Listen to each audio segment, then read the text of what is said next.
Hello and welcome to the 36th Radical Poetry Reading. I'm Malva Kajali, Special Projects Associate here at the Rail, and today I have the pleasure and privilege of welcoming poet and translator Jacob Bromberg, who's curated a fantastic lineup of poets and luminaries for us today, featuring Timothy Donnelly, Jane Hirshfield, and NourbeSe Philip.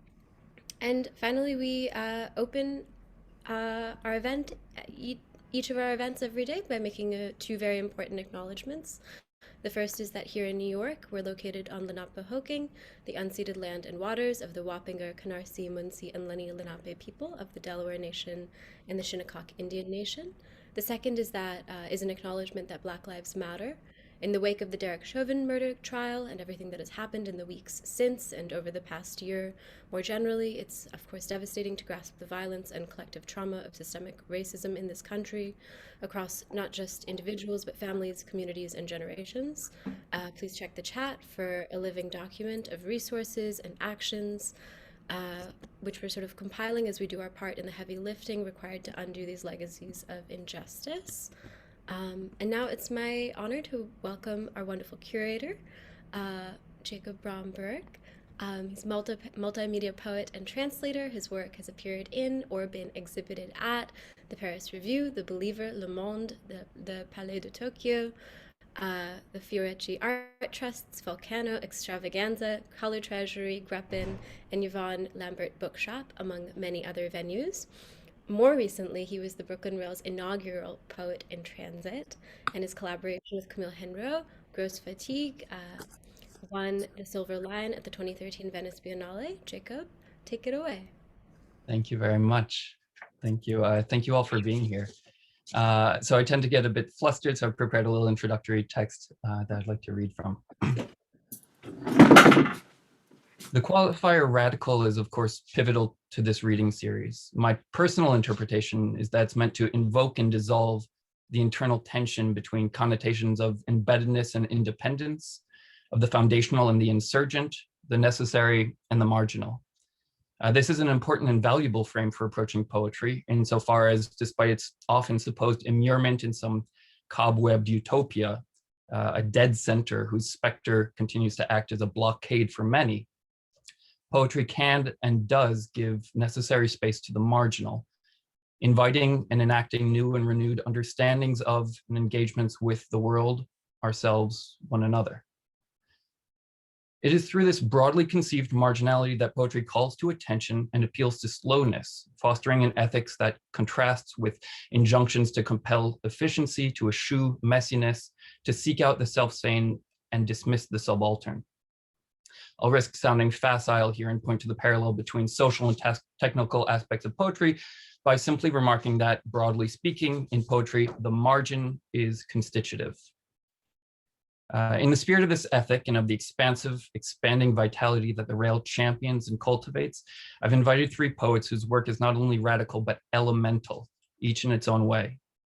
Timothy Donnelly weaves sinewy metaphysics shot through with the unpredictable movement of intuition, as though building solid architectures with bricks of water. Jane Hirshfield teases lightning out of simplicity, illuminating both the concrete and the abstract from within, instilling mystery with clarity, and vice versa. NourbeSe Philip summons the immeasurable weight of history, of oppression, and transmutes it into a haunted music of reckoning sustained by the imagination and the void. A short sentence each hardly does justice to the work of these poets, and I hope they don't disagree too vehemently with those brief appreciations. But I'd much rather you listen to them read for more time than be subjected to my peroration. So I invite you to welcome them in the chat with muted video, cheers, emotes, or however you might, as they are introduced. First, though, I want to thank Fang Bui for his generous invitation to organize this reading, which has given me the occasion to reach out to some of my very favorite poets writing today. Thank you, Timothy, Jane, and NourbeSe for accepting to read today. It is a daunting pleasure to be in your august company. Thank you also to Malva Kajali and Nick Bennett for making this happen today and every day with the new social environment series, to Carl McKeever for keeping the plates spinning, and to Donatien Gros for helping to make my participation possible. So we've decided to read in alphabetical order with me kicking things off, and I will start with a poem by Ty Freedom Ford. From here, I saw what happened and I cried after Carrie Mae Weems.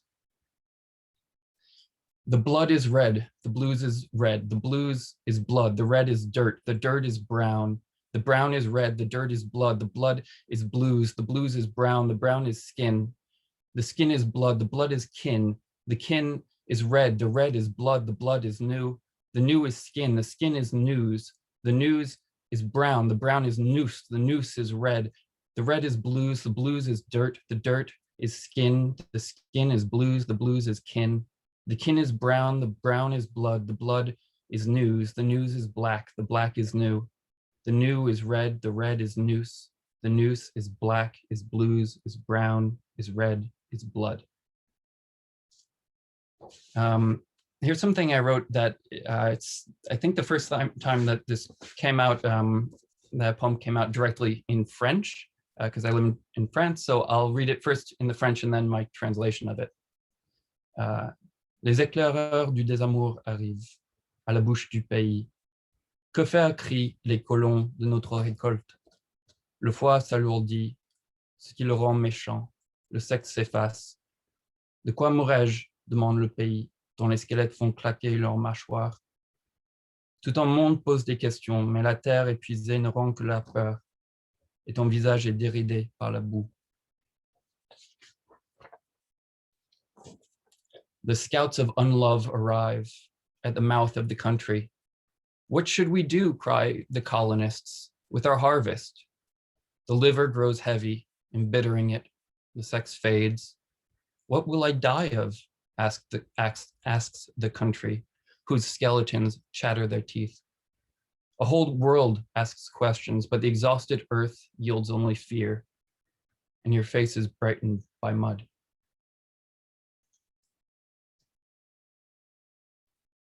Here's a poem I quite like by E.E. Cummings that felt like it also fit within the series.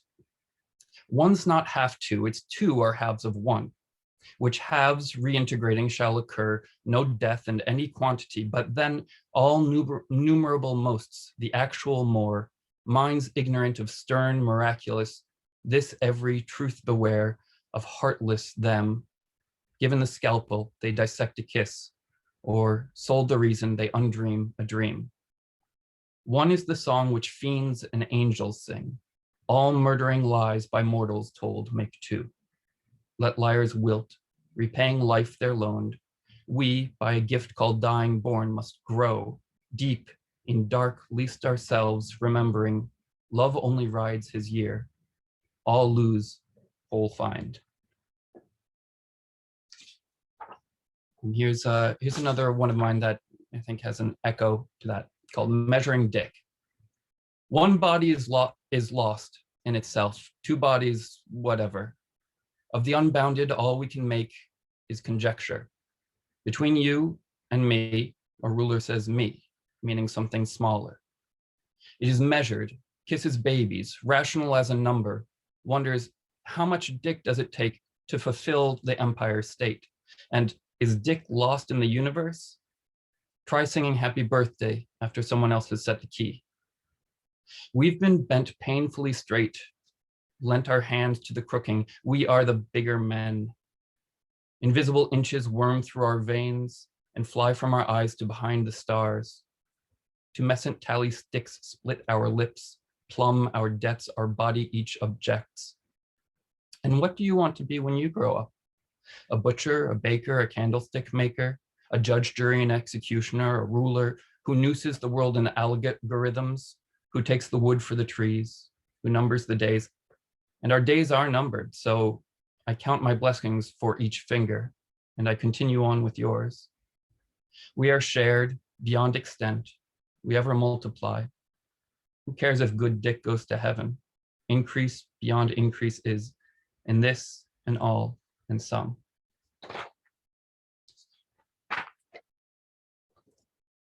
This is a poem by A.E. Stallings called The Woman from Leros. The woman from Leros said, small bodies wash ashore, sea chewed, a few days dead. I don't eat fish anymore.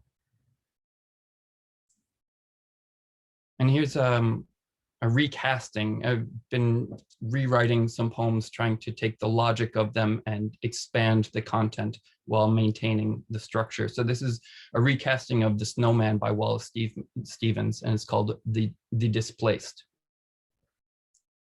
One must have a mind of water to regard the stupor and the coughs of the bodies crusted with salt, and have been numbed a long time to behold the dead abandoned in the sand, the boats foundering in the proximate glare of the lesbian sun, and not to think of any misery in the sound of the sea, in the sound of a few waves, which is the sound of sighs, full of the same water that is lapping in the same bare place. For the witness who listens in the surf and himself displaced beholds nothing that is not there and the nothing that is. Imagine a lot of you know that last line quite well. Here's a poem by Jenny Joseph that I really quite like, called Fables, Cutting Off One's Ear for Someone Else's Wrong.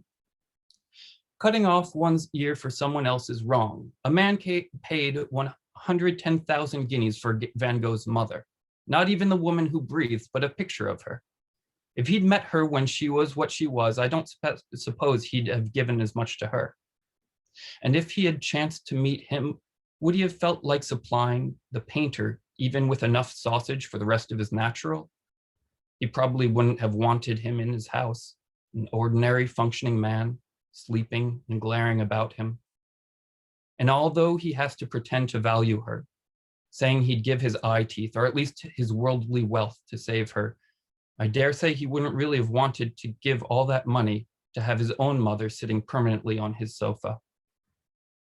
A dog would rather have another dog than a flat board, and is just a dog.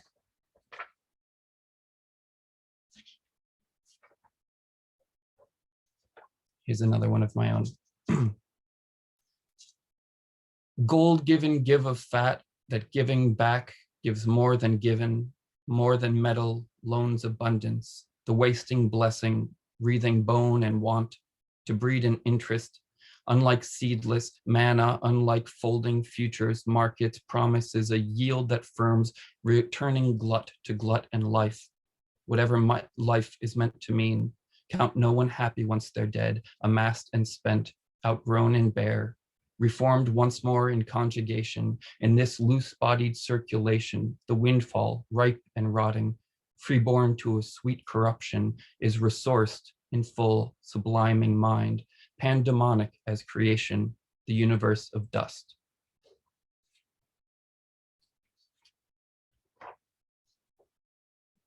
This is from One Big Self by C.D. Wright.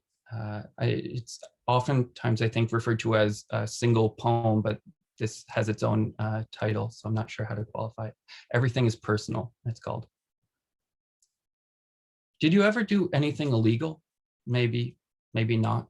Depends on your definition of legal. Who are you going to believe, me or my lying eyes? The goal is to transcend the course taken by blood, color-coded authority, paternal cruelty. All these days I've been off death row. Death row has not been off me. The words of an exonerated man. Amaranthus, love lies bleeding to death. They call the summer poinsettia.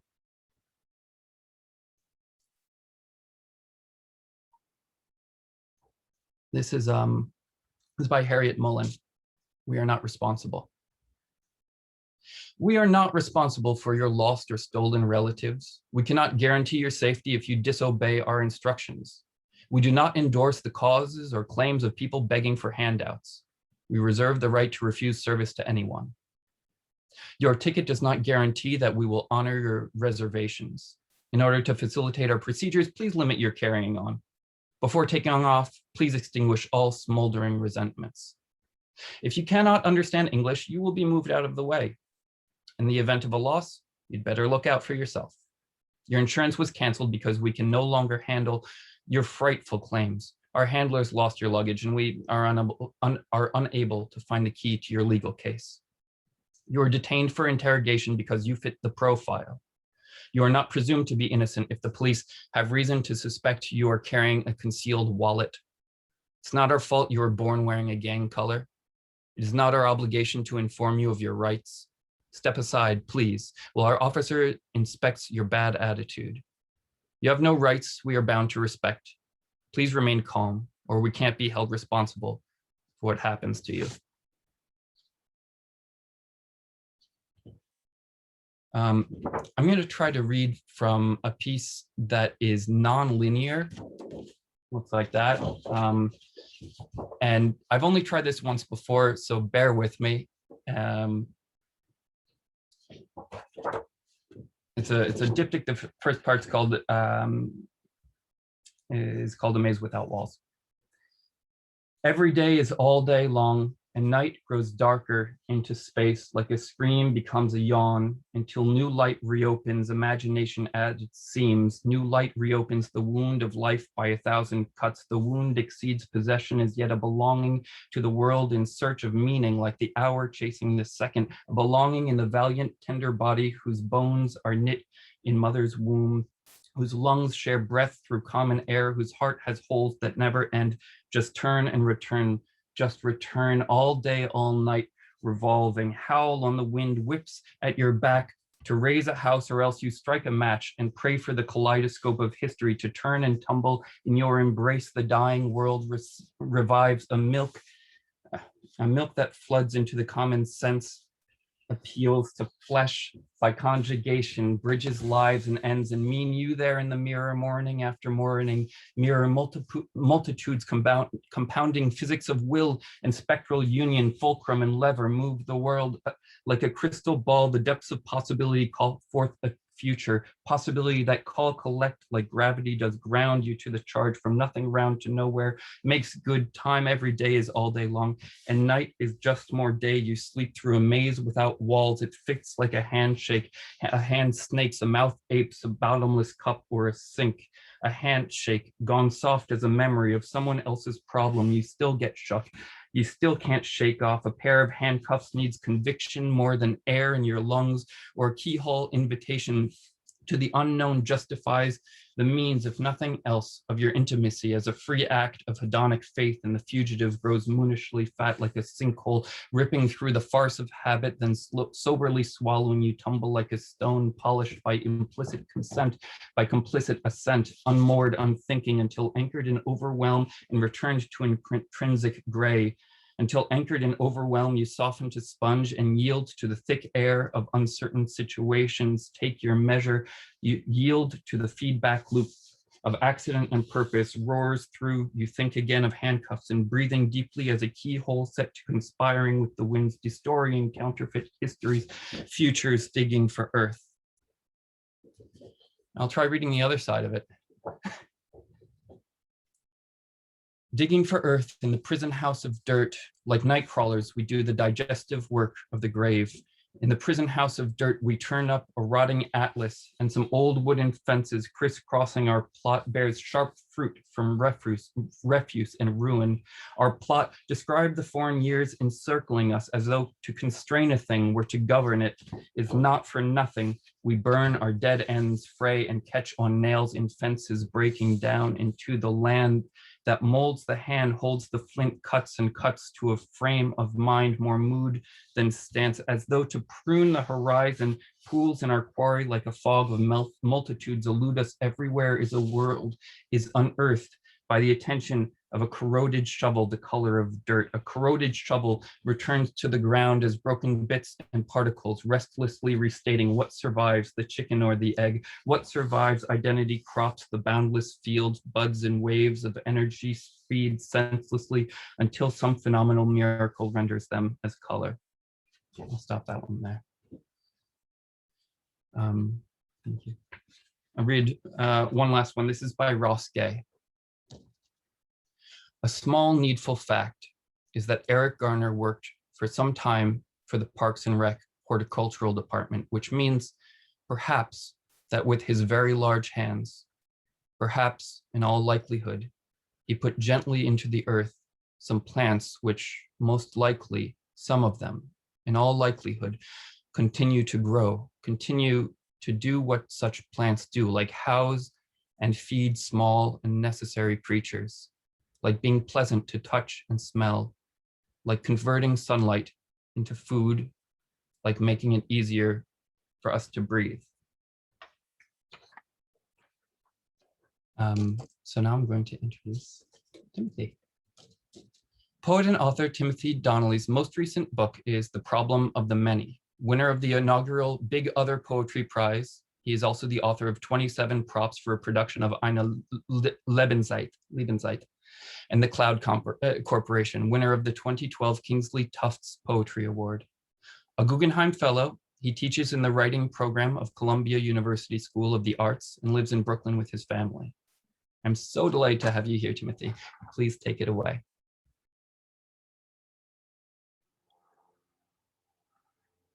Thank you very much, Jacob, for including me in this reading, and thank you for your reading. It was extraordinary, such an amazing array.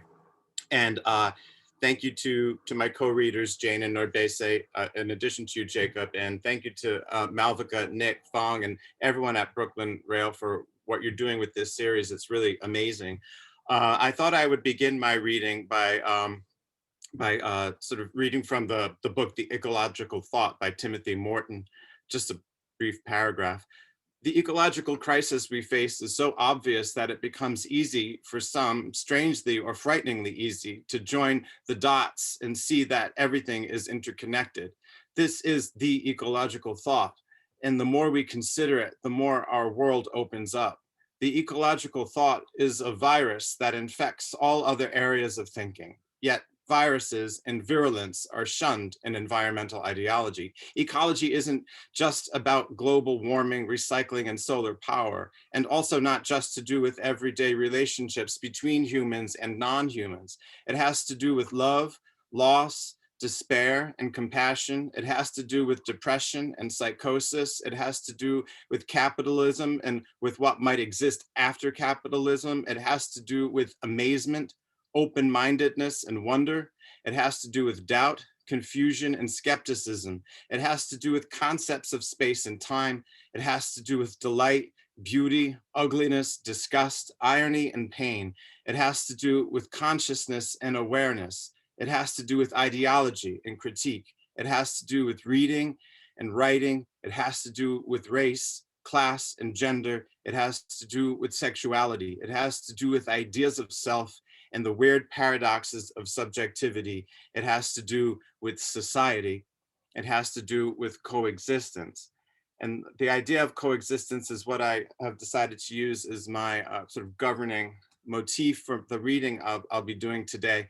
And as such, I thought I would start by reading from Meme Bersenbrugge's book, A Treatise on Stars, which is such a strange and beautiful, and for me, sacred document of interpersonal, interspecial, and even intergalactic coexistence. I've become such a devotee of the Brooklyn Rail's Radical Poetry Reading Series that I know that Biswamit Dwivedi read the same portion of the book in a previous installment, but that was way back in November, or almost exactly half a year ago, so I thought it might be time for a replay. This is Singing by Meme Bersenbrugge. Singing. All day, I feel the approach of dolphins. Their thoughts are in my mind. When I swim, my cells attune to them because ocean's full of vibrations that transmit to water in my body.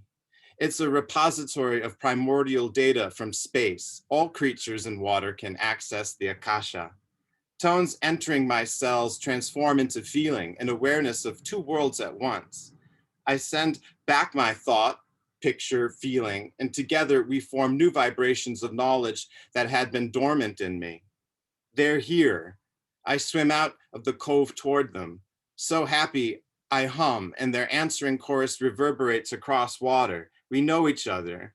One dolphin is still far below me. Her form takes shape as she rises silently in bright blue, motionless, sunlit. Thank you for showing yourself, fulfilling a deep longing within my deep memory. 2, I empty my mind and listen for her reply, which comes as waves of emotion.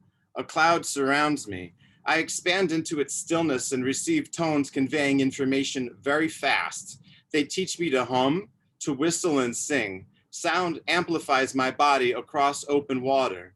Even their joyous play has this sensation of creating space, and when they sleep, stars augment their frequencies.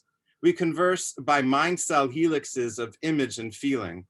Cosmic legacy, cosmic extension imprint holographically on my heart neurons as dolphin empathy. There are sounds which can stop time, alter surroundings, or shift your dimension. Swimming, I lose my sense of place, even physicality, and connect with collective love. They teach me to join my aura to the cosmos by spiraling with me in sound star tetrahedrons and to love those with whom we merge. Then being is healing through innocence when the animal becomes the teacher. 3, one dolphin swims toward me. I open telepathically and respond. I practice this method of reflection to contact life forms in outer space who are trying however they can to meet us. Sirius radiates high frequencies to lighten the dark, denser planets. Dolphins travel to and from such a planet through diagrams like songs on ocean floors. They wish us to participate in overlighting the collectivity of souls in our galaxy and ally with them to access space sister brotherhood. Through these planetary vortices, dolphins catalyze starlight to refresh water on Earth. Transference between species is both cellular and holographic or geometric. For example, my friend's body is 3D in front and 4D in the back. She exists across dimensions while appearing so ordinary in her yellow shirt and blue slacks as we walk to the shore. Memory is vibratory, like DNA, condensed light, she volunteers. You and I relate through our mutual past on Sirius and Glastonbury, Santa Fe. So I repeat their joyous staccato syllables. I listen to podcasts of no singers and tune to high pitches the Pleiades use for propulsion into our atmosphere using the star codes of dolphins. 4, we've attributes and realities we're not aware of. Dolphins reside in these dimensions like dreams and oceans. They swim within magnetic streams of other entities, angels we've invented, others heavens, cyclic density. I glimpse one jump from its energy band, attracted by my friend's intense aura. He shows me Earth's sister planet replicated by sound as we co-create it by singing, sitting in her yard, gazing at the ocean under pine trees. There are messages in clouds and wavelets on granite, cicada and meadowlark calls. Space travelers materialize morphogenetically from local beauty and merge with us. They enable travel between time and stars by projecting tones just ahead of the consciousness of the person migrating. The way dolphins pass me so fast, I don't see the bubbles until they're far, out of sight. And here's a poem of mine in which I consider the invisible history of vanilla, or of the history of the coexistence of vanilla and the human, with special acknowledgement to the role played in it by Edmond Albius, who was born into slavery in 1829 on the French island of Réunion, just off of Madagascar, and which was formerly known as the island of Bourbon, which is where we get bourbon vanilla from. And it's called Hymn to Edmond Albius. Too busy peddling my fire and trying to keep the mouths fed and packing up belongings of the recent dead right now to access your luxurious philosophy, though one looks forward to a time when the universe permits, I said to my electric correspondent who came at me puffed pink and thoughtfulness, when what I needed then as now was a quiet high enough to envision a half-gallon brick of all-natural vanilla ice cream, softening on the hot hood of an idling cop car. The earliest rivulets, a slow loss of strict rectangularity, then the wild gliding around on the beautiful bleak enamel paint job as its sweet fragrance fills the air like a gift from Madagascar I can breathe. Rapt Cortez transported cuttings of vanilla across the Atlantic during his plunder of the Aztecs. The Aztecs themselves fell captive to its magic after vanquishing the first cultivators, the Totonacs, who paid their conquerors tributes of baskets stacked to heaven with cured vanilla pods like long sentences of salutiferous essence. This is one of those instances history likes to push your face into, to try to stir your appetite for cruelty a little, or at least make you covet the perks of it. I too want vanilla in quantity. I want it all around me, like a fortress of mellow dangles. It will move with me as I move, and it will ward hateful people off. For centuries, Europeans tried to cultivate it outside its native Mexico and failed. They could get the vine to flower, but in the absence of ancestral pollinators, specifically hummingbirds and a stingless bee, the flowers dropped off podless. Meanwhile, Edmund Albius, born into slavery on an island east of Madagascar, known then as Bourbon, lush French colony and home to roses, one active volcano, one dormant, and one arena-like caldera that holds the record for the most rainfall shed in one location by a single tropical cyclone ever, namely Hyacinth, knew enough from orchids at age 12 in 1841 to think to lift with a bamboo splint the flap of the rostellum, dividing the pollen-heavy male anther from the female stigma in order to rub the pollen on the stigma's eager wand. Within weeks, the pods had begun to form and lengthen into joyous bean-like squiggles laden with tiny seeds like secrets of the universe, as Albius at the shore and under bright southern stars breathed out, I hope, in a kind of enlargement akin to liberty from time, so that on that occasion, he might feel briefly as if his own, even as his method of vanilla pollination belonged first to his master, then Madagascar, and then the world, with nearly all vanilla produced today, as Albius taught us, including the kind in briars since 1866, 14 years before Albius died, unrecognized, in poverty, in misery to be exact, while everyone white around him grew rich with vanilla, adding it to candy, Coca-Cola, Chanel No. 5, and even in effigy to the air freshener dangling down in my Uber, its waves whispering, Albius, Albius, but inaudibly. And in recognition to the current crisis in the Middle East, I thought I would read this poem by Mahmoud Darwish, translated by Mohammed Shaheen. Think of others. As you prepare your breakfast, think of others. Do not forget the pigeon's food. As you conduct your wars, think of others. Do not forget those who seek peace. As you pay your water bill, think of others, those who are nursed by clouds. As you return home to your home, think of others. Do not forget the people of the camps. As you sleep and count the stars, think of others, those who have nowhere to sleep. As you liberate yourself in metaphor, think of others, those who have lost the right to speak. As you think of others far away, think of yourself. Say, if only I were a candle in the dark. I think the latest death tolls have risen to 35 Palestinians, including 12 children and 3 women, and 5 Israelis, including 3 women and 1 child, all killed by rocket fire.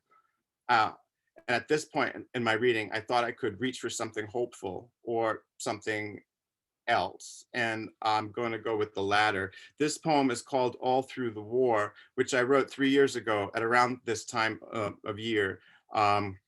And in it, I mentioned all the nations that the US was in conflict with at the time as a way of trying to find within personal struggle and suffering a way to keep mindful of struggles and suffering on a much greater or on a global level. Again, it's called All Through the War.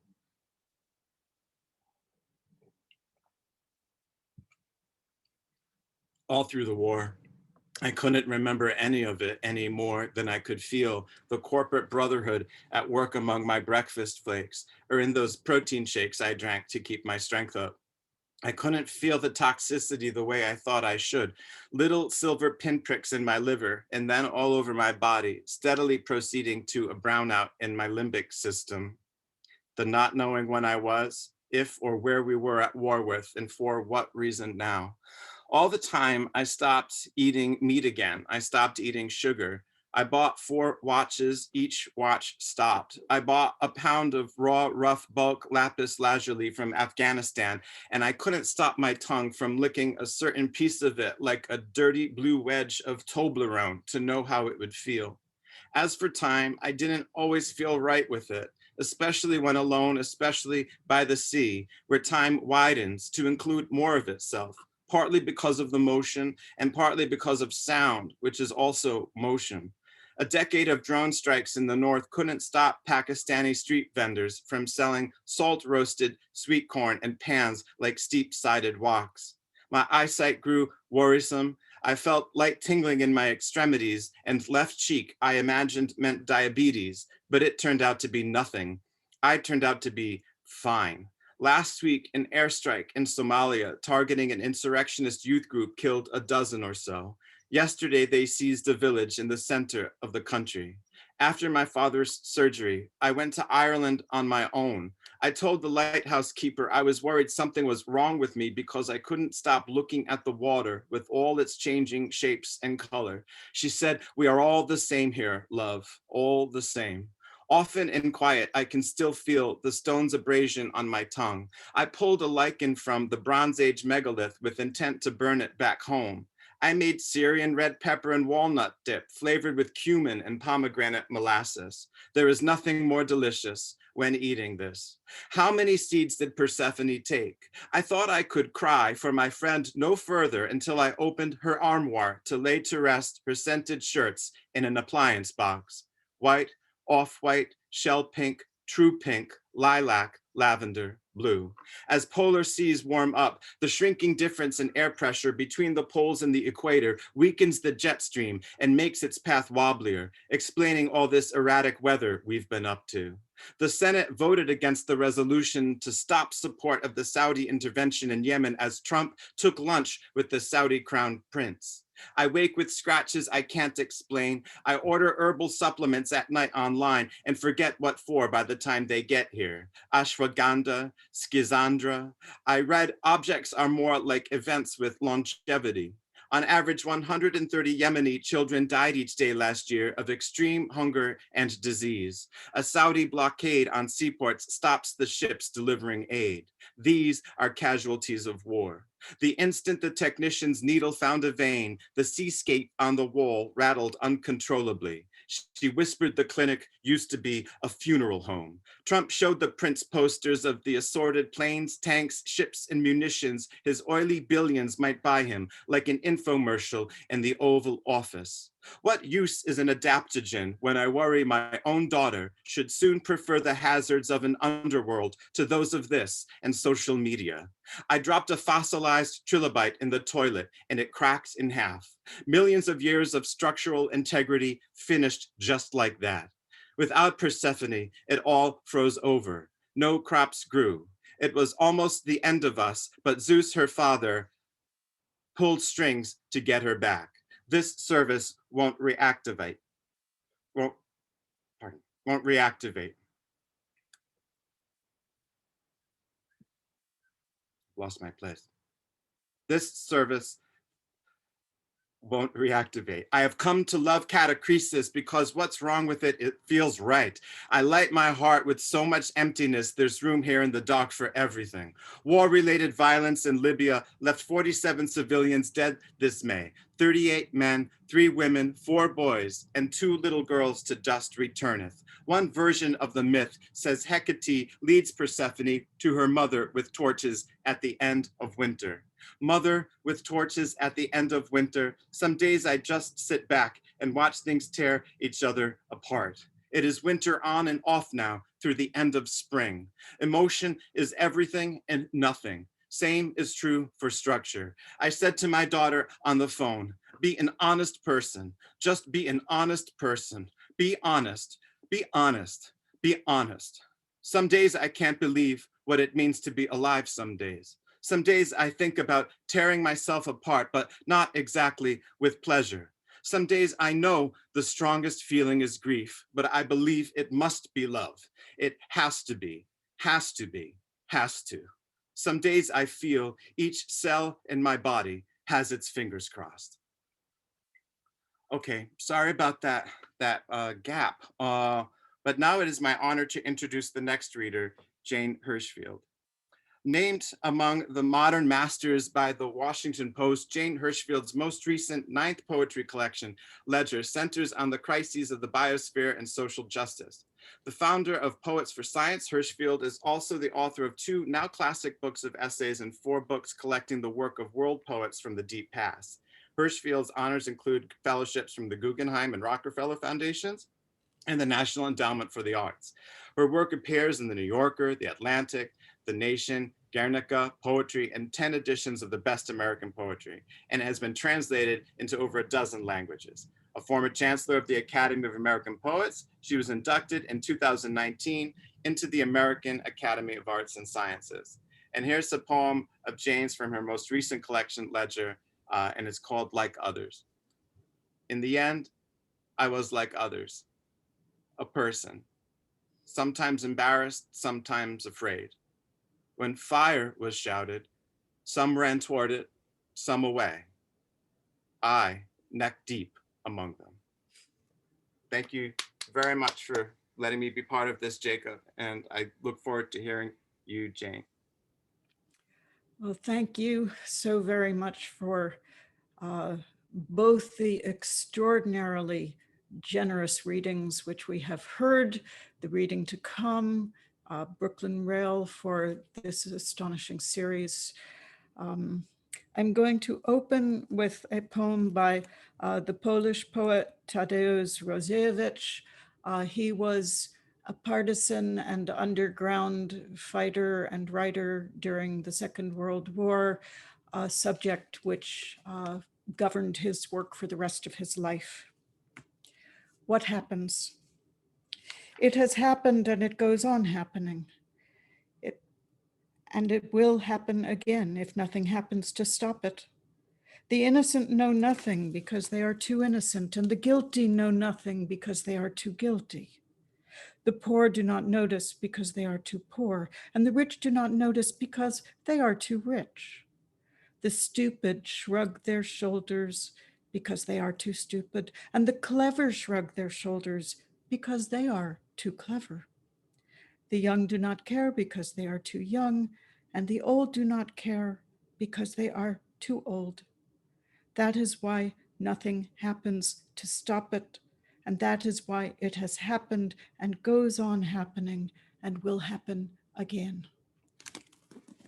Now, that poem is part of a tradition of poems which I believe are written to make themselves undone. That original awareness which allows us to change who we are, what our intentions are, to name the thing first is to allow ourselves to then lift it and turn it and make of it something else. So the root of the word radical, of course, is root, radix. And what is radical is what is most fundamental and important. It is also the source of our sustenance, as poems assure us over and over. And the root is the part that gives us specific place amid the community of shared existence. And so the poems I've chosen today all have root matters in mind. Poems awaken and they companion. After the 2016 election, all I wanted to read was the work of people who had lived through dire times. The first poet I turned to was Marina Svitayova, whose younger child starved to death during the Russian Revolution. I wanted to know, how do you live? How do you go on? And also, how do you add your one writer's voice decibel to the chorus of change? And so, you know, I reread The Plague in 2017, not in 2020, because it is a book of how to survive. What do people do? What is right behavior? What is human behavior? And how can we understand it? So going back to this idea of roots, I wanted to give you not the entire poem, but the famous question in Bertolt Brecht's poem To Those Born Later. What kind of times are these when to talk about trees is almost a crime because it implies silence about so many horrors? Now, we know what he means, and yet how radically his question changes in our current awareness, that the fate of trees is so reciprocal and intertwined with our own.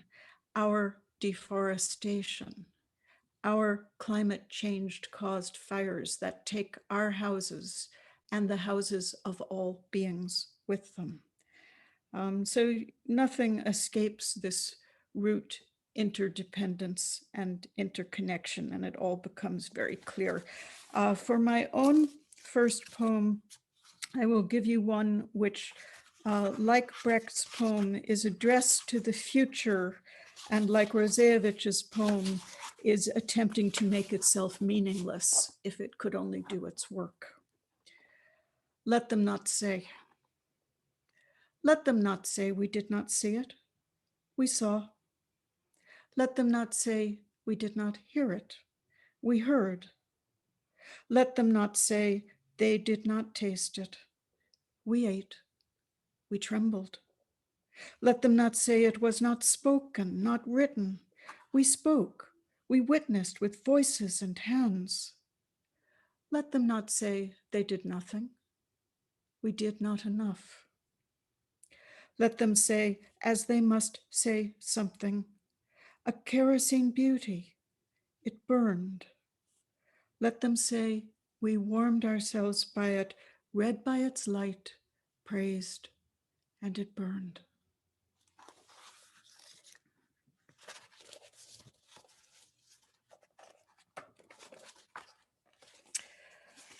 Another poem with trees in it.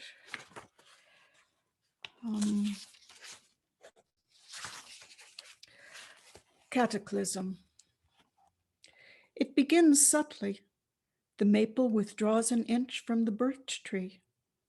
The porcupine wants nothing to do with the skink. Fish unschool, sheep unflock to separately graze. Clouds, meanwhile, declare to the sky they have nothing to do with the sky, which is not visible as they are, nor knows the trick of turning into infant, tumbling pterodactyls. The turtles in moonlight, their long arrangement is over. As for the humans, let us not speak of the humans, let us speak of their language. The first person singular condemns the second person plural for betrayals neither has words left to name. The fed consider the hungry and stay silent.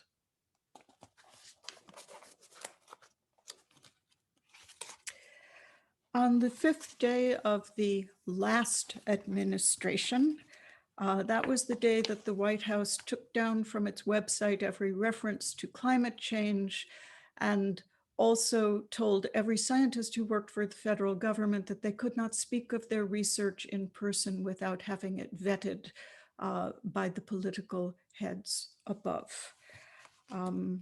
Many of my closest friends are research scientists. I took this as personally as if the poets had been censored. On the fifth day, the scientists who studied the rivers were forbidden to speak or to study the rivers. The scientists who studied the air were told not to speak of the air, and the ones who worked for the farmers were silenced, and the ones who worked for the bees. Someone from deep in the Badlands began posting facts. The facts were told not to speak and were taken away. The facts, surprised to be taken, were silent. Now it was only the rivers that spoke of the rivers and only the wind that spoke of its bees, while the unpausing factual buds of the fruit trees continued to move toward their fruit. The silence spoke loudly of silence, and the rivers kept speaking of rivers, of boulders and air. Bound to gravity, earless and tongueless, the untested rivers kept speaking. Bus drivers, shelf stockers, code writers, machinists, accountants, lab techs, cellists kept speaking. They spoke the fifth day of silence.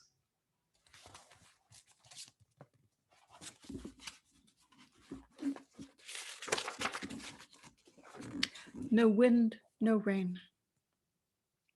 No wind, no rain. The tree just fell as a piece of fruit does. But no, not fruit, not ripe, not fell. It broke, it shattered. One cone's addition of resinous cell sap, one small-bodied bird arriving to tap for a beetle. It shattered. What word, what act was it we thought did not matter?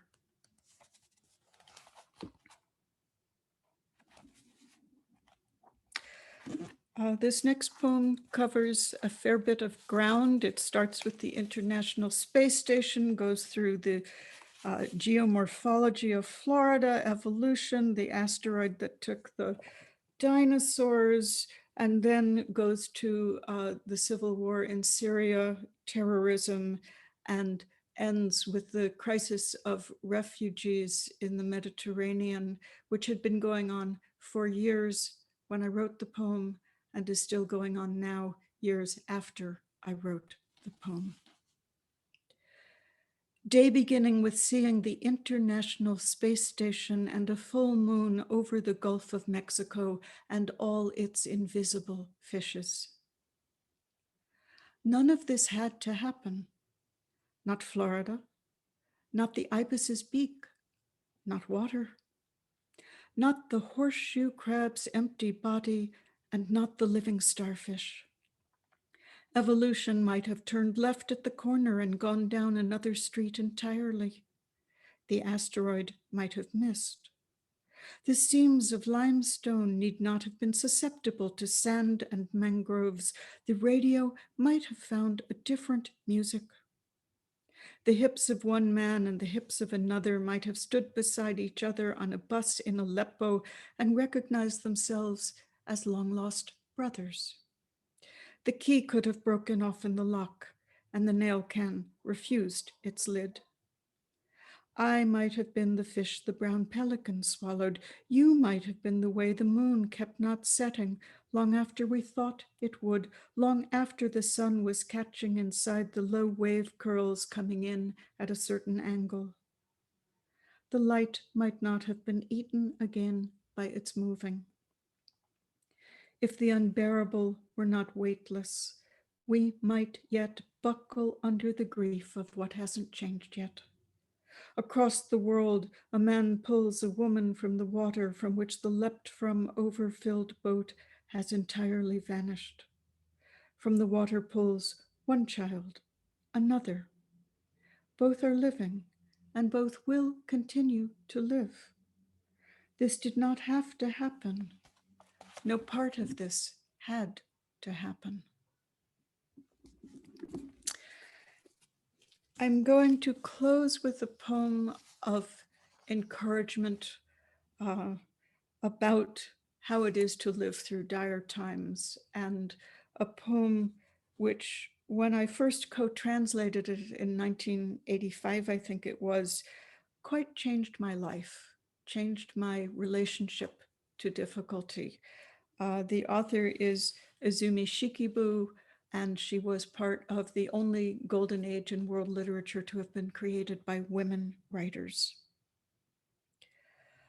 Although the wind blows terribly here, the moonlight also leaks between the roof planks of this ruined house. It is now my privilege to introduce NourbeSe Philip. She calls herself an unembedded poet, essayist, novelist, playwright, and independent scholar. I love that word, unembedded.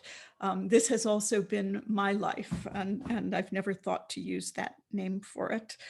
Her life has ranged, taking her from Tobago to Toronto. She is a former lawyer. Her honors are many, included amongst them the Chalmers Award, the Pushcart Prize, the Lawrence Foundation Prize, the Penn Nabokov Award, many others, and fellowships from the Guggenheim, McDowell, and Rockefeller Foundations. It is my great pleasure to introduce you to her and to be able to listen with you. Thank you, NourbeSe. Thank you, Jane, for that lovely introduction. I want to thank Jacob and Malvika for the work that went into organizing this. These things always take a lot of work. And my fellow poets, Jacob again, Timothy, Jane. It's really quite moving and wonderful. When I first got the invitation, I'm here in Canada. It's a nice day today for a change. It's been very cold. But when I first got the invitation, I immediately thought of this poem of mine that I wrote. And this is more in the oral tradition now. And I realized after I wrote the poem, it's a poem about poetry, that there was another poet, a dub poet. And for those who don't know, this is a area of poetry that I would say probably began in Jamaica. In England, you had people like Linton Kwesi Johnson, brilliant poets, Benjamin Zephaniah. I think there was some in the US as well. We had here in Toronto as well. Muda Baruka was one of the foremost performers in this genre. And he had a poem called This Poem, and it's in the vernacular. And so when I finished my poem, I thought, oh, I think Muda Baruka has a poem like that. And so I sort of put it away. I thought, oh, I can't ever read my poem. And then I realized what I do now, this is probably just the third time I've read it. I read Muda Baruka's poem first, then I read my poem. And my poem is titled After Muda Baruka. So this is Muda Baruka. It's called This Poem. This poem shall speak of the wretched sea that washed ships to these shores, of mothers crying for their young, swallowed up by the sea. This poem shall say nothing new. This poem shall speak of time, time unlimited, time undefined. This poem shall call names like Lumumba, Kenyatta, Nkrumah, Hannibal, Akhenaten, Malcolm, Garvey, Haile Selassie. This poem is vexed about apartheid, racism, fascism, the Ku Klux Klan, riots in Brixton, Atlanta, Jim Jones. This poem is revolting against first world, second world, third world division, man-made decision. This poem is like all the rest. This poem will not be amongst great literary works, will not be recited by poetry enthusiasts, will not be quoted by politicians nor men of religion. This poem is knives, bombs, guns, blood, fire, blazing for freedom. Yes, this poem is the drum, Ashanti, Mau Mau, Igbo, Yoruba, Nyabingi, warriors, Uhuru, Uhuru Namibia, Uhuru Soweto, Uhuru Africa. This poem will not change things. This poem need not be changed. This poem need to be changed. This poem is the rebirth of a people, arising, awaking, understanding. This poem is speaking, have spoken. This poem shall continue even when poets have stopped writing. This poem shall survive you, me. It shall linger in history, in your mind, in time, forever. This poem is time, only time will tell. This poem is still not written. This poem has no poet. This poem is just a part of the story. His story, her story, our story, the story still untold. This poem is now ringing, talking, irritating, making you want to stop it, but this poem will not stop. This poem is long, cannot be short. This poem cannot be tamed, cannot be blamed. The story is still not told about this poem. This poem is old, new. This poem was copied from the Bible, your prayer book, Playboy magazine, the New York Times, Reader's Digest, the CIA files, the KGB files. This poem is no secret.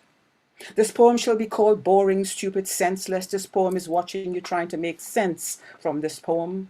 This poem is messing up your brains, making you want to stop listening to this poem. But you shall not stop listening to this poem. You need to know what will be said next in this poem. This poem shall disappoint you, because this poem is to be continued in your mind, in your mind, in your mind, in your mind. Thank you, Mutabaruka. So that's Mutabaruka. And then this is, I suppose, as you read that last line, this poem is to be continued. So maybe this is the continuation, this poem after Mutabaruka.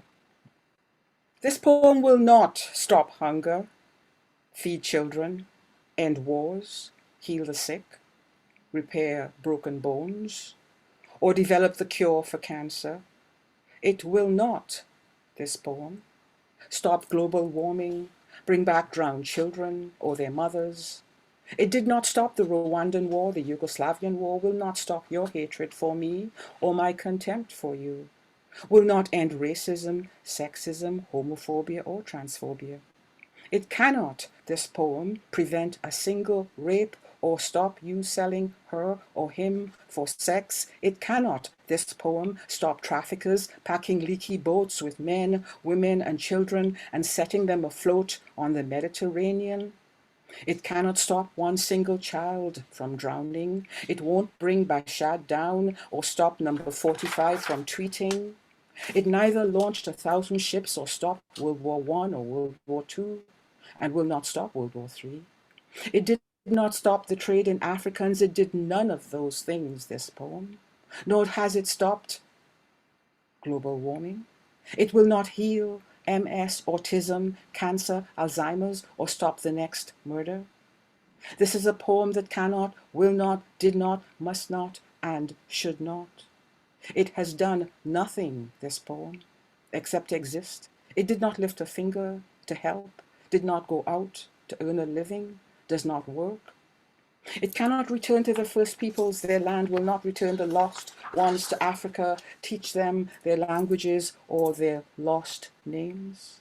It cannot solve the Middle East crisis, stop planes falling out of the skies or towers falling. It didn't stop the debt crisis or Judas betraying Jesus. It won't solve the rental crisis in Toronto, turf Ford from office. It will not stop period pains or labor pains. It will not save Venezuela.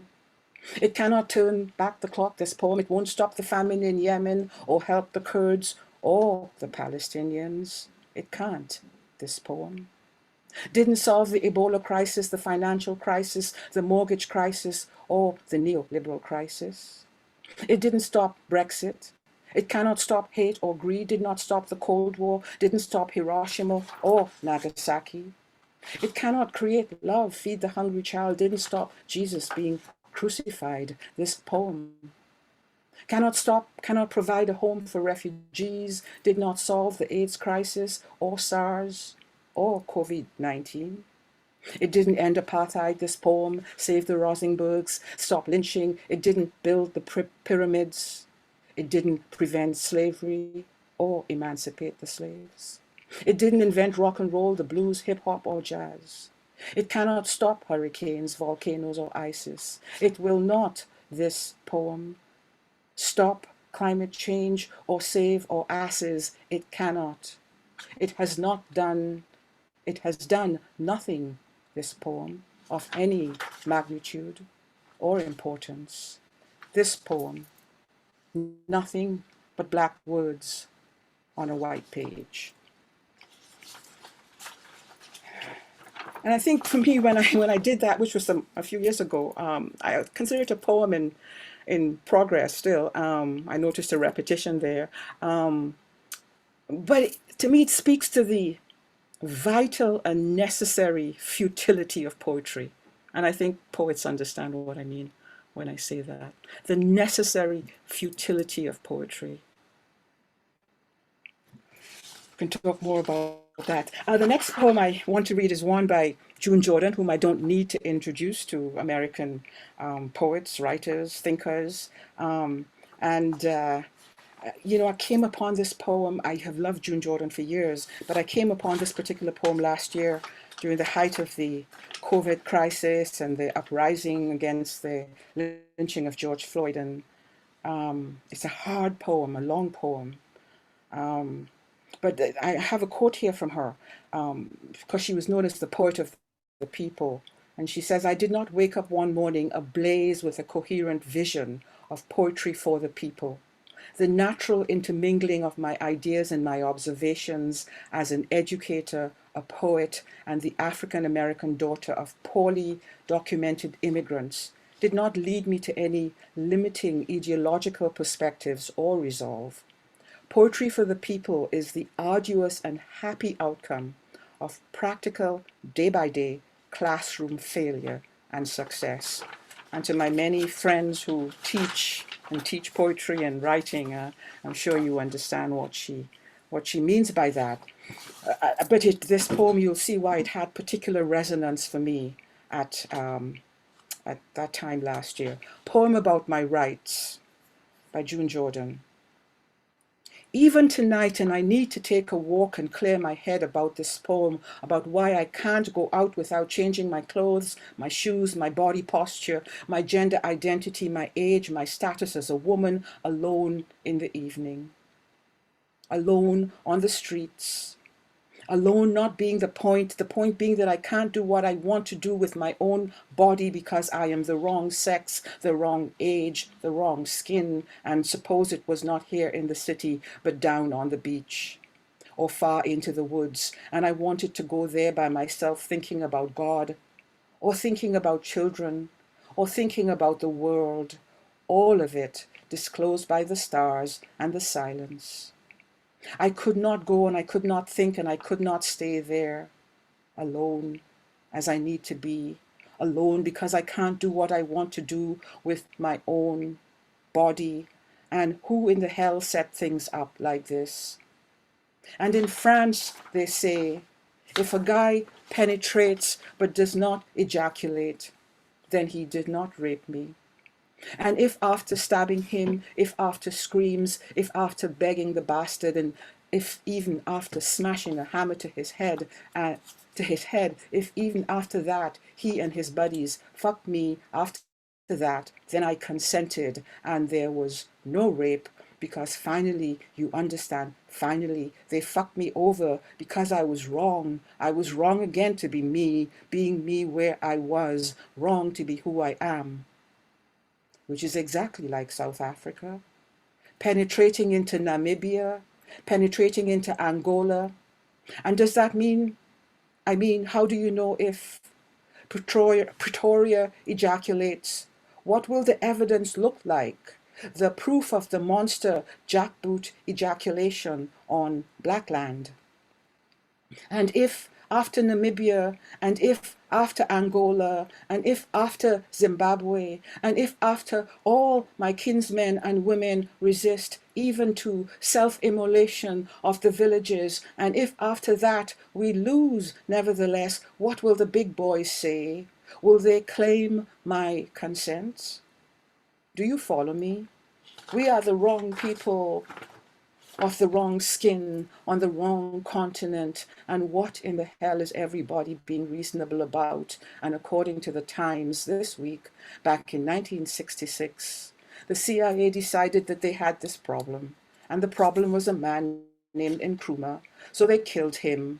And before that it was Patrice Lumumba, and before that it was my father on the campus of my Ivy League school, and my father afraid to walk into the cafeteria because he said he was wrong, the wrong age, the wrong skin, the wrong gender identity, and he was paying my tuition. And before that, it was my father saying I was wrong, saying that I should have been a boy because he wanted one, a boy, and that I should have been lighter skinned, and that I should have had straighter hair, and that I should not be so boy crazy, but instead I should just be one, a boy. And before that, it was my mother pleading plastic surgery for my nose and braces for my teeth and telling me to let the books loose, to let them loose. In other words, I am very familiar with the problems of the CIA and the problems of South Africa and the problems of Exxon Corporation and the problems of white America in general and the problems of the teachers and the preachers and the FBI and the social workers and my particular mom and dad. I am very familiar with the problems because the problems turn out to be me. I am the history of rape. I am the history of the rejection of who I am. I am the history of the terrorized incarceration of myself. I am the history of battery assault and limitless armies against whatever I want to do with my mind and my body and my soul. And whether it's about walking out at night, or whether it's about the love that I feel, or whether it's about the sanctity of my vagina, or the sanctity of my national boundaries, or the sanctity of my leaders, or the sanctity of each and every desire that I know from my personal and idiosyncratic and indisputably single and singular heart. I have been raped because I have been wrong, the wrong sex, the wrong age, the wrong skin, the wrong nose, the wrong hair, the wrong need, the wrong dream, the wrong geographic, the wrong sartorial. I have been the meaning of rape. I have been the problem everyone seeks to eliminate by forced penetration, with or without the evidence of slime. But let this be unmistakable. This poem is not consent. I do not consent to my mother, to my father, to the teachers, to the FBI, to South Africa, to Bedford-Stuy, to Park Avenue, to American Airlines, to the hard-on idlers on the corner, to the sneaky creeps in cars. I am not wrong. Wrong is not my name. My name is my own, my own, my own. And I can't tell you who the hell set things up like this. But I can tell you that from now on, my resistance, my simple and daily and nightly self-determination may very well cost you your life. The essential, necessary futility of poetry. Thank you, June. It's a hard poem, as I said. I don't know how she survived writing it. I just want to end with a poem by an Afro-Cuban woman whom I recently discovered from a young artist here in Toronto who's been translating her poems. Her name is Georgina Herrera Cardenas. And this poem is in English, A First Time Before a Mirror. It's translated. I want to read the Spanish. I apologize to native Spanish speakers. My accent is not wonderful, but Georgina is autodidact, self-taught poet, and her poems are wonderful. I think she has a book out in the US, and she was the 2016 International Latino Book Award winner for Best Bilingual Poetry Book. Primera vez ante un espejo. Viendo una cabeza terracota de 1000 años excavada en Efe.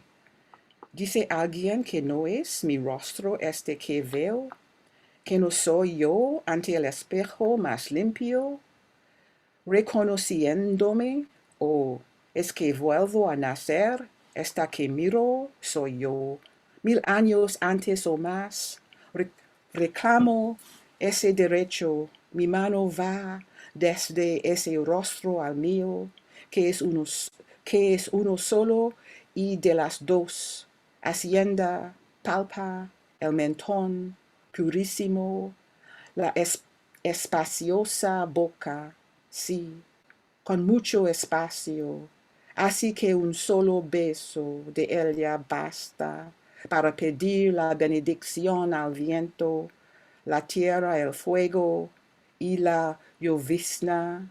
Ahora toca mi mano la nariz, de un lado a otro va sobre ese rostro, de las dos, esa nariz, mi Dios, en la pradera, para mí sola, esa que llaman universo, en la que ando a mi albedrío, atrapa olores, olor y fuego, a tempestad, a tierra y agua juntos. Olor de amor, de vida inacabable entra por ella. Es el total alimento de mi sangre, mi mano al fin, a lo más alto de ambos rostros llega, los pómulos, la frente baja, un poco nada más hasta los ojos, que yo miro y me ven ojos tremendos en los que apaga y aviva sus fuegos la tristeza. Soy yo, espejo o renacida de gatos y liebres o libro de las conciliaciones. Ediciones Unión, La Habana, and the years that it was published. So the poem is First Time Before a Mirror. On seeing a terracotta head excavated in Ife, which is a town in Nigeria. Can anyone say that this is not my face I see? That it is not I before the mirror, more clearly recognizing myself? Or is it that I have been born again? She that I see is I. 1,000 years before or later, I reclaim this right. My hand goes from that face to mine, which is one, alone, and then to two. It travels up, touches the purest forehead, the spacious mouth. Yes, with much space, so much that only one kiss of hers is enough to ask blessings of the wind, the earth, the fire, and the drizzle. Now I touch my hand to my nose, from one side to the other, to another over this face of the two of us, this nose, my God, on that prairie of mine alone that they call the universe, where I wander at my whim, trapping smells, scent of fire, of storm, of soil and water together, scent of love, of endless life. It enters my nose. It is the total nourishment of my blood. My hand finally touches the peaks of both faces, cheeks, forehead, lowers a bit just to the eyes that I see and that see me. Tremendous eyes in which sadness puts out and revives, fires. I am mirror or reborn. And that was translated by Kaushalya Banerjee here in Toronto in 2019. And the poet is, as I said before, Georgina Herrera Cardenas. Thank you all very much for this.